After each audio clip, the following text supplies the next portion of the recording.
क्या आप जानते हैं कि कुछ लोग बिज़नेस स्टार्ट करते हैं, उसे बनाते हैं, उसकी वर्थ बढ़ाते हैं और उसके बाद उसे सेल कर देते हैं।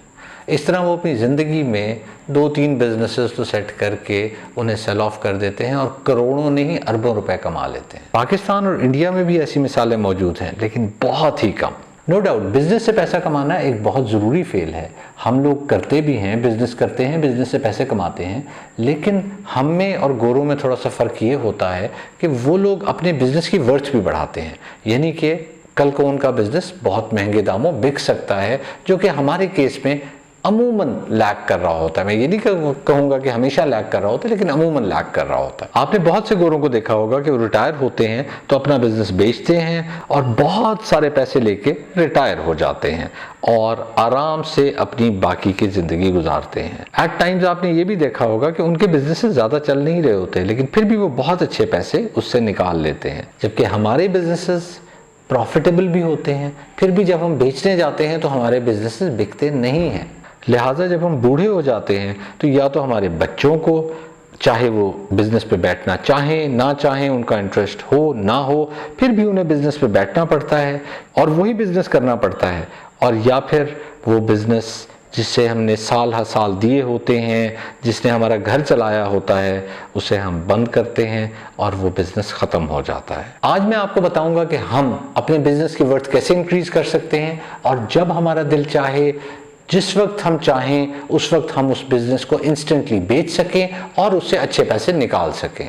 तो चलें अब वो तरीके देखते हैं जो करके हम अपने बिजनेस की वर्थ बहुत बढ़ा सकते हैं और कल को जब भी हमारा दिल चाहे हम उसे बेच सकते हैं। ऑनलाइन प्रेजेंस डेवलप करें। आप बिजनेस से कमा भी रहे होंगे, लेकिन एक चीज़ आपको बता दूं कि टेक्नोलॉजी जिस तरह तरक्की करती जा रही है, नई नई जिद्दत आती जा रही है, उससे बहुत सारी इंडस्ट्रीज़ को हमने अपने सामने ख़त्म होते देखा है। मैं उनकी एग्जांपल्स नहीं दूंगा यहाँ आपको, बहुत सारी एग्जांपल्स हैं। एक इंडस्ट्री थी, पूरी की पूरी इंडस्ट्री ख़त्म हो गई।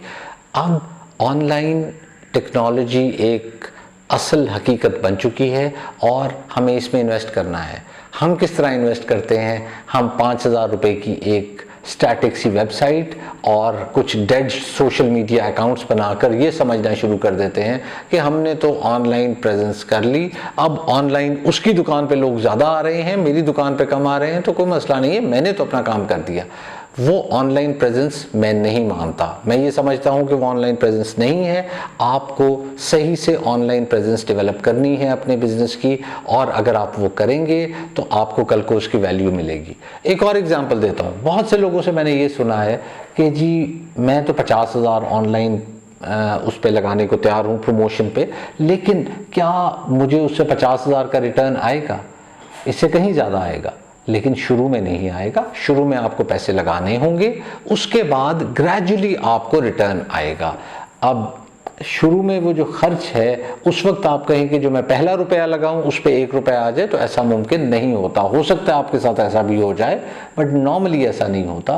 तो आपको अपनी ऑनलाइन प्रेजेंस डेवलप करनी है और आप उससे बहुत बिजनेस क्रिएट कर सकते हैं। एक चीज़ मैं आपको गारंटी कर दूं कि जैसे ही आप टेक्नोलॉजी पे या ऑनलाइन एक्टिविटीज़ पे इन्वेस्ट करेंगे तो आपके बिजनेस की वर्थ उसी दिन से बढ़ना शुरू हो जाएगी। दूसरा तरीका अपने बिजनेस की वर्थ को बढ़ाने का है कि आप अपने बिजनेस में रेगुलरली इन्वेस्ट करें, लोगों पर इन्वेस्ट करें।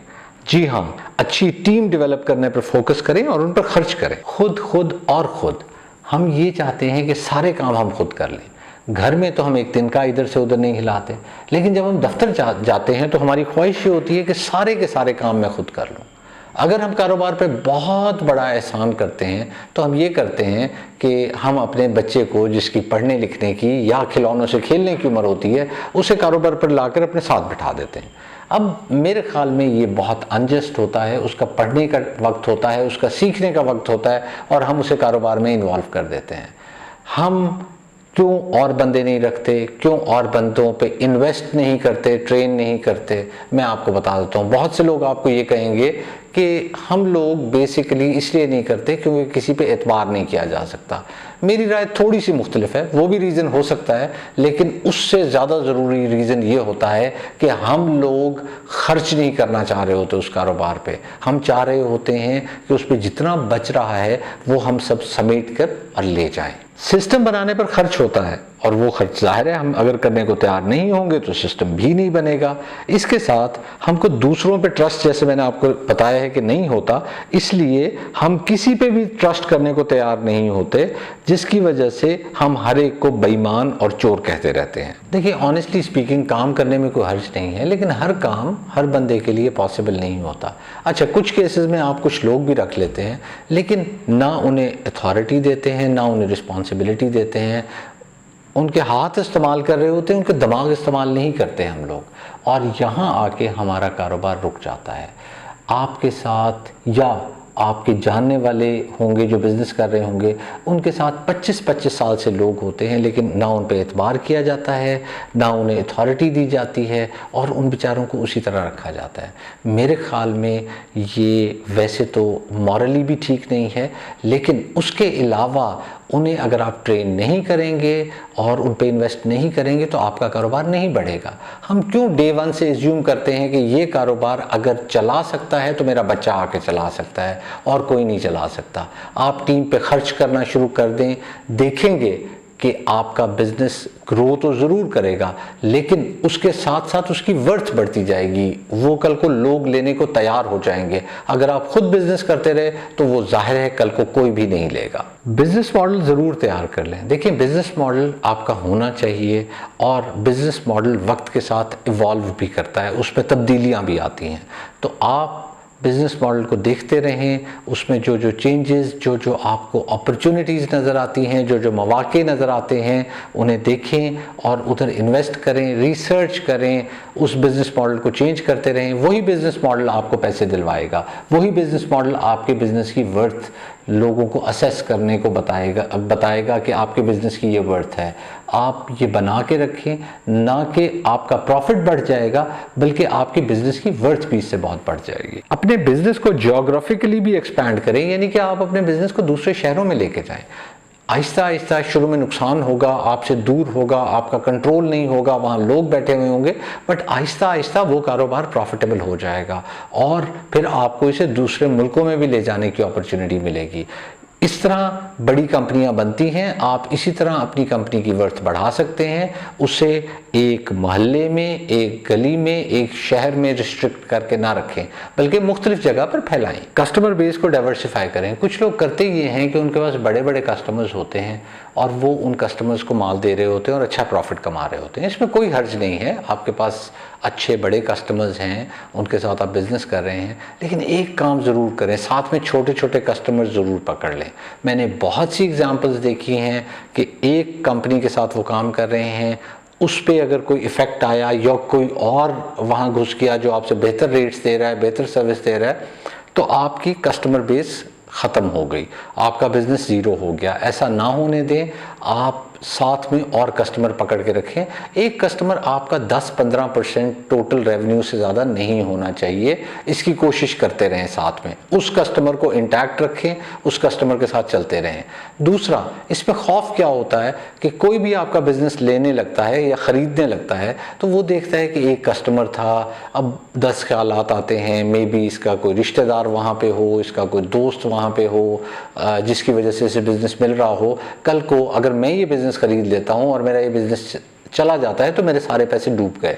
जब आपके मल्टीपल कस्टमर्स होते हैं तो लोगों को बिजनेस खरीदने में आसानी होती है, और साथ में बिजनेस की वर्थ भी ज्यादा होती है, क्योंकि वो अब ज्यादा पैसे देने को तैयार होते हैं उस बिजनेस के लिए। कुछ कैश अपने पास रखें ताकि अपने ही बिजनेस में अगर आपके पास कोई अपॉर्चुनिटी नजर आए तो आप उसे ग्रैब कर लें। इसका फायदा ये होता है कि नॉर्मली आपके पास कैश पड़ा होता है, नॉर्मल रूटीन बिजनेस चल रहा होता है। कोई भी बिज़नेस ले ले, फॉर एग्ज़ाम्पल हम पेपर का बिज़नेस ले लेते हैं। पेपर के बिज़नेस में अगर आपको कभी पेपर सस्ता मिलता है या आपको कोई ऐसी लॉट मिलती है जिसमें किसी को ज़रूरत होती है, किसी फैक्ट्री ने अपना पेपर सेल करना होता है, उनके पास बहुत इन्वेंट्रीज इकट्ठी हो गई होती हैं, तो आप उनसे वो पेपर सस्ते दामों उठा लेते हैं और कैश पे उठा लेते हैं, आपको बहुत अच्छे रेट्स मिलते हैं और फिर आप उसे आहिस्ता आहिस्ता अच्छे रेटों पे सेल कर देते हैं। तो वो एक अपॉर्चुनिटी होती है जो आप ग्रैब कर लेते हैं। ऑन द अदर हैंड, इसी तरह अगर आपके पास कैश बढ़ता जाता है, बढ़ता जाता है, तो ये हो सकता है कि आप पेपर के बिजनेस में हैं, आप डाइवर्सिफाई कर लें, आप प्रिंटिंग में आ जाएं। तो वो कैश रखना बिजनेस में, हर वक्त थोड़ा थोड़ा कैश निकाल के साइड पे करते जाएं, जो आपका किसी भी वक्त काम आ सकता है। फाइनेंशियल्स पर हमेशा नज़र रखें। हम बिजनेस कर रहे होते हैं और बहुत से केसेस में हमें ये नहीं पता होता कि हमारे फाइनेंसेस की क्या सिचुएशन है, हमें पर पीस कितने पैसे बच रहे हैं, बच भी रहे हैं, नहीं बच रहे, हमारा मंथली प्रॉफिट क्या आ रहा है, हमारे कैश फ्लोज कैसे हैं, कितना कैश आ रहा है, कितना कैश जा रहा है, इस पे नज़र रखना बहुत ज़रूरी है। अगर आप खुद कर सकते हैं तो बहुत अच्छी बात, अगर आपको नहीं आता तो फिर किसी को ये काम दे दें, किसी को ये काम सौंप दें और उसे कहें कि वो गौर से इसे चेक करता रहे और आपको बताता रहे। साथ में बहुत अहम चीज़ है कि अपनी प्रोजेक्शंस बनाएं कि नेक्स्ट मंथ मेरी कितनी सेल होगी, उससे अगले महीने मेरी कितनी सेल होगी, उससे अगले महीने कितनी सेल होगी। इससे आपको बहुत फ़ायदा होगा। आप अपने टारगेट्स मीट कर रहे हैं, नहीं कर रहे, सेल के अलावा प्रॉफिटेबिलिटी कितनी होगी, आपका खर्च कितना होगा, इन सब चीज़ों को अगर आप देखेंगे तो आप कंट्रोल भी कर लेंगे और एक्सपैंड भी कर लेंगे। और जब ये सारी चीज़ें होंगी तो वो बिज़नेस बिकता है और अच्छा बिकता है जिसके पास ये सारी डिटेल्स होती हैं। एक तो बिजनेस डूबने का चांस कम हो जाता है और दूसरा कल को बिजनेस बिकने का चांस बहुत बेहतर हो जाता है। अपने लिए नहीं बल्कि अपने बिजनेस के लिए एसेट्स खरीदें। आपको कुछ महीने ऐसे होते हैं जिनमें बहुत अच्छा मुनाफा आ रहा होता है, उन महीनों में आपके पास कुछ एक्स्ट्रा पैसे होते हैं, वो किसी एसेट में इन्वेस्ट कर दें। एसेट में इन्वेस्ट करने का मतलब है कि आपके पास कुछ पैसे इकट्ठे हो गए, आपने एक दुकान किराए पे ली हुई थी, उस मालिक से बात करें, उसे पैसे दें, बाकी बैंक फाइनेंसिंग करा लें, आहिस्ता आहिस्ता किस्तें देना शुरू कर दें। तो अपने एसेट्स, बिजनेस के लिए एसेट्स बनाएं। हम लोग करते क्या हैं कि पैसे इकट्ठे होते हैं और हम अपना एसेट बनाने का सोचते हैं। बिजनेस का एसेट बनाने का फ़ायदा ये होता है कि एक तो आपके खर्च कम होते जाते हैं, आपकी प्रॉफिटेबिलिटी बढ़ जाती है, यानी कि आपको फ़ायदा ज़्यादा होने लग जाता है। जब आपको फ़ायदा ज़्यादा होता है तो जाहिर है उस बिज़नेस की वर्थ भी ज़्यादा होती है। और जिस बिज़नेस में एसेट्स अच्छे होते हैं या जिस बिज़नेस के पास रॉ मटेरियल एक फिक्स्ड लेवल या एक अच्छे लेवल का पड़ा होता है, बहुत ज़्यादा भी नहीं होना चाहिए, उसकी वैल्यू आपको मिल जाती है। अगर आपके पास रॉ मटेरियल भी नहीं है, यानी कि इन्वेंट्री भी नहीं है और आपके एसेट्स भी नहीं हैं, तो आपका बिज़नेस कोई लेते हुए सोचेगा। जबकि अगर आपके पास ये सब चीज़ें हैं तो आपका बिज़नेस बिकेगा भी सही और अच्छा भी बिकेगा। इसलिए इस काम पे आप ज़रूर इन्वेस्ट करें कि कुछ ना कुछ एसेट्स बिज़नेस के लिए ज़रूर ऐड करते जाएं। इसका एक और फ़ायदा भी होगा, आपको टैक्स बेनिफिट भी मिलेगा जब आप एसेट्स में इन्वेस्ट करेंगे। तो प्रोडक्ट डेवलपमेंट और रिसर्च पर रेगुलरली खर्च करें। हम लोगों की जान जाती है ऑनेस्टली प्रोडक्ट डेवलपमेंट पे या रिसर्च पे खर्च करने में, लेकिन ये वो चीज़ें हैं जो आपके बिज़नेस को बचाती भी हैं, कल को आपका बिज़नेस बंद होने से भी रोकती हैं। वही जो मैंने इंडस्ट्री की बात की थी कि इंडस्ट्री अगर शिफ्ट हो जाती है तो आप उसके मुताबिक शिफ्ट नहीं कर पाते और बंद हो जाते हैं, आपका बिजनेस बंद हो जाता है। तो वो उसका एक फ़ायदा ये होगा कि आपका कारोबार चलता रहेगा, कारोबार चलते रहने के साथ आपका घर चलता रहेगा और जब भी आप कारोबार बेचना चाहेंगे तो उसकी वर्थ बहुत ज़्यादा होगी, तो आपका प्रोडक्ट उसमें ज़्यादा रिसर्च हुई हुई होगी और वो बेहतर होगा बाकियों के प्रोडक्ट से। इसलिए इस पर ज़रूर खर्च करें। हमें ये लगता है कि ये हम पैसे ज़ाया कर रहे हैं, मेरे ख्याल में ये पैसे अगर आपने लगाए हों तो वो आपको सही वर्थ देते हैं और सही वैल्यू देते हैं आपके बिज़नेस की। कैलकुलेटेड रिस्क ज़रूर लें अपने बिज़नेस में। हम लोग करते क्या हैं कि हमें दूसरा बिज़नेस बहुत अट्रैक्टिव नज़र आता है, हमें प्रॉपर्टी बढ़ते हुए नज़र आ रही होती है तो हम अपना बिज़नेस छोड़ के प्रॉपर्टी लेना शुरू कर देते हैं। वो हमें बहुत, उसके पॉजिटिव्स बहुत नज़र आते हैं, बहुत अच्छी चीज़ें नज़र आ रही होती हैं। अपने बिज़नेस में रिस्क लें। अपने बिज़नेस में जो आपको अपॉर्चुनिटी मिलती है, जैसे पहले मैंने कहा, उस अपॉर्चुनिटी पे पैसे खर्च करें, क्योंकि खुदा ना खास्ता अगर ऊंच नीच हो गई तो अपने बिज़नेस में आप उसे कवर कर लेंगे, मिटिगेशन आप स्ट्रैटेजी बना लेंगे। बट अगर किसी दूसरे बिज़नेस में हो, आपके साथ ऐसा हो गया तो आपके पैसे डूब गए। हम करते क्यों नहीं है ऐसा? क्योंकि हमें अपने बिजनेस के सारे नेगेटिव्स या मनफी पहलू पता होते हैं। जो दूसरा बिजनेस होता है उसके सिर्फ हमें पॉजिटिव्स पता होते हैं और मनफी पहलू नहीं पता होते, तो हम वो पॉजिटिव्स देख के उधर खर्च कर रहे होते हैं। हालांकि हमें अपने बिजनेस में इसे इन्वेस्ट करना चाहिए और अपने बिजनेस में हमें ज़्यादा रिटर्न भी मिलेगा और हमारी इन्वेस्टमेंट ज़्यादा सेफ भी होगी। इसलिए अपने ही बिजनेस में कैलकुलेटेड रिस्क लें, उससे आपका बिजनेस ग्रो करेगा। कहीं कहीं आपको नुकसान भी होगा, हो जाता है, नए बिजनेस में नुकसान होने के ज़्यादा चांस होते हैं, इसमें नुकसान होने के कम चांस हैं। वो आपके बिजनेस को और ग्रो भी कराएगा और डायमेंशन में लेके जाएगा आपके बिजनेस को। अपना डेट ख़त्म करें, स्पेशली बैंक लोन्स। होता ये है कि जब आप कारोबार शुरू करते हैं तो हो सकता है आपने लोन लिया हो, वो लोन आपने बेसिक कारोबार शुरू करने के लिए लिया होता है। आप बेसिक कारोबार की जब किस्तें उतारते जाते हैं तो आपका कारोबार डेट फ्री हो जाता है। उसके बाद अगर आपको एक्सपेंशन के लिए पैसे चाहिए हो तो आप बैंक से ले सकते हैं, उससे आपका बिजनेस और फैलेगा। आपका बेसिक जो बिजनेस है उस पर कर्ज नहीं चढ़ा हुआ होगा। और दूसरा इसका बहुत बड़ा एक फ़ायदा होता है, वो फ़ायदा ये होता है कि जब आप टाइम पे किस्तें दे रहे होते हैं तो बैंक आपकी क्रेडिट हिस्ट्री देखता है। क्रेडिट हिस्ट्री देखता है तो क्रेडिट हिस्ट्री अगर आपकी अच्छी होती है तो आपको बैंक से ज़्यादा पैसे देने को तैयार होते हैं। और बैंक्स के ज़्यादा पैसे देने को तैयार होने का मतलब ये है कि आपके बिज़नेस की वैल्यू ज़्यादा होगी, आपके बिज़नेस की वर्थ ज़्यादा होगी। ये थी वो सब चीज़ें जो मैं आपसे डिस्कस करना चाह रहा था, जो आपका लाखों का बिज़नेस में भी करोड़ों में ले जाए या अरबों में ले जाए और फिर आप अरबों में बेच रहे हों। ये सब करें और अपने कारोबार को स्टेबल रखें, स्टेबिलिटी दें। मुझे अब इजाज़त दें, दुआओं में याद रखिएगा। अल्लाह हाफ़िज़।